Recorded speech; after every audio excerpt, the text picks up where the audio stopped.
Selamat pagi sahabat Alkitab yang terkasih. Marilah kita mengawali hari ini dengan melakukan perenungan akan firman Tuhan. Bacaan Alkitab kita pada hari ini berasal dari kitab Ulangan pasal 2 ayat 16-25.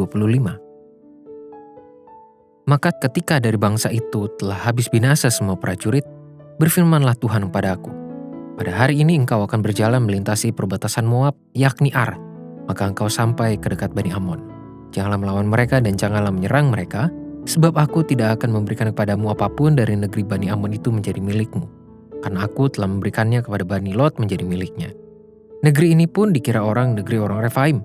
Dahulu orang Refaim diam di sana, tetapi orang Amon menyebut mereka orang Zamzumim, suatu bangsa yang besar dan banyak jumlahnya, tinggi seperti orang Enak, tetapi Tuhan telah memunahkan mereka dari hadapan Bani Amon, sehingga orang-orang ini menduduki daerah mereka dan menetap di sana menggantikan mereka.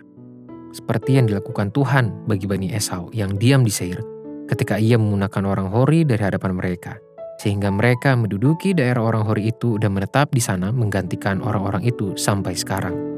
Juga orang Awi yang diam di kampung-kampung sampai Gaza dipunahkan oleh orang Kaftor yang berasal dari Kaftor. Lalu orang Kaftor itu menetap di sana menggantikan mereka. Bersiaplah kamu, berangkatlah dan seberangilah sungai Arnon. Ketahuilah, aku menyerahkan Sihon, Raja Hesibon orang Amori itu, beserta negerinya ke dalam tanganmu.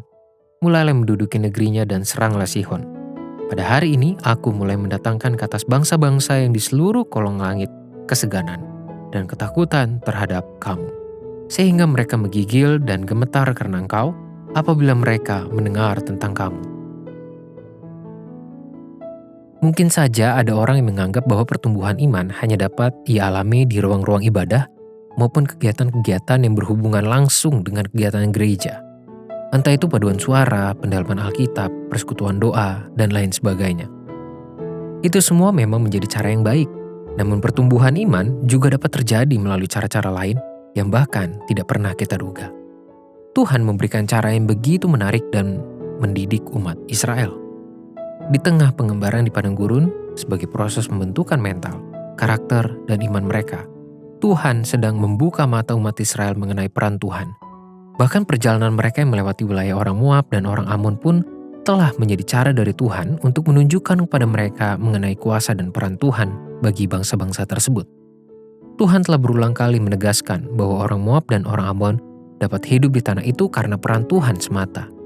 Melalui pemaparan ini, umat Israel tidak hanya sedang mendapatkan edukasi sejarah, tetapi juga mengalami didikan iman agar mereka memiliki cara pandang yang benar tentang Tuhan dan mereka memiliki keteguhan komitmen berjalan bersama Tuhan. Itulah mengapa segala penjelasan tentang peran Tuhan bagi orang Moab dan orang Amon pun dilanjutkan dengan pernyataan janji bagi orang Israel bahwa seluruh bangsa akan menjadi segan dan takut kepada mereka. Itu semua bukan karena kekuatan orang Israel, melainkan hanya karena peran kuasa Tuhan bagi mereka. Sahabat Alkitab, Tuhan dapat memberikan pengajaran dan pendidikan iman melalui berbagai cara, termasuk melalui kehadiran orang lain di sekitar kita. Beragam kisah hidup dari orang lain dapat menjadi sebuah pengalaman iman yang turut membentuk pondasi cara pandang dan sikap kehidupan beriman kita kepada Tuhan. Itulah mengapa kita perlu memiliki kepekaan dalam merasakan dan memandang keberadaan berbagai pihak maupun kehadiran beragam peristiwa dalam hidup kita. Persoalannya, seringkali perhatian kita luput dari berbagai peristiwa maupun pengalaman orang lain yang kita anggap tidak memiliki hubungan langsung dengan kita. Padahal melalui hal tersebut, kita bisa saja mengalami pertumbuhan iman sebagai bentuk didikan yang sedang Tuhan berikan bagi kita. Marilah kita berdoa. Tuhan, didiklah kami, berikanlah kami kepekaan, dan tentunya pimpinlah kami, hati dan pikiran kami dalam Roh Kudus Tuhan, sehingga kami mampu mencermati segala peristiwa, segala pengalaman yang kami temui, bahkan dengan kehadiran orang lain di sekitar kami. Karena kami yang percaya, Tuhan selalu punya cara dalam mendidik kami. Hanya di dalam nama Tuhan Yesus kami menyerahkan hidup kami. Amin.